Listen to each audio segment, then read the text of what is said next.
On the lush and tropical Mask Island dwells a civilization of sentient watermelon Stevens. At first glance, their society seems lively and lovely, with little watermelon children being grown in the field and delivered to loving watermelon parents, and with just a general happiness all around. Yet, there are dark and horrid religious underpinnings in this society, which partakes in ritualistic sacrifice.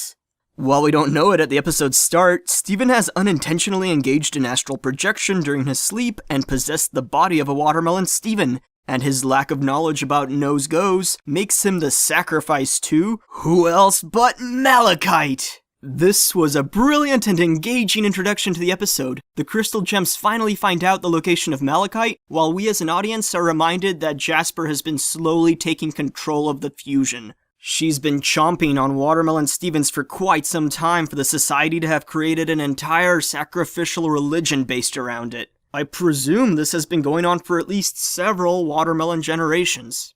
When the time to engage Malachite in combat rolled around, I actually had zero problems with Garnet telling Steven not to tag along for this battle. Malachite really is on a whole separate scale of dangerous, and seeing as how she has a personal grudge against Steven to boot, it's not something Steven is ready for. Even Garnet, Amethyst, and Pearl can only take her on as Alexandrite, and having Steven personally in the vicinity would quickly become a hindrance. After using his shield a few times, he would be out of stamina and become a complete liability.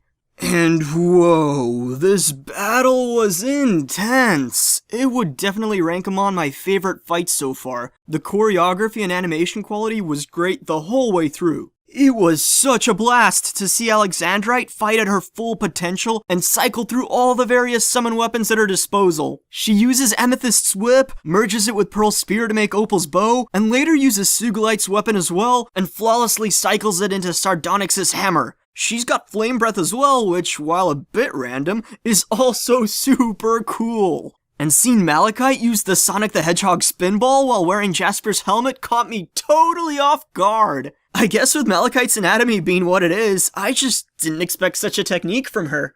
Steven does save the day by showing that a personal army with varying military tactics can still take down a much larger and more powerful foe, at least temporarily. This being especially true when that foe thinks your army is so pathetic and amusing that she stands in place gleefully laughing at the oncoming barrage. Malachite's shit-eating grin in this scene was just infectious. Oh, and Peridot being the one who goads Steven into rebelling was also hilarious. She really took it to heart that rebellion is a defining trait of the Crystal Gems. Wow, you're a real anarchist. On a slightly more serious note, it did end up feeling somewhat like the lives of these watermelon Stevens were disposable, and Steven is technically forcing his own will to take control of a sentient life form when he possesses them. But philosophical probing into the value of watermelon life, individuality, and mortality would indeed feel very out of place in this episode. Perhaps these themes can be postulated on in the future when it's more appropriate, either in another episode or in a beat short dedicated to the watermelon Stevens. So, after Malachite is defeated in this awesome spectacle, it's time to bubble up Jasper, right everyone? Gems, she hasn't even lost her physical form yet, at least poof Jasper. Okay, it is indeed very important to thank the watermelon Stevens, but can somebody please bubble Jasper already? Oh, for fuck's sake.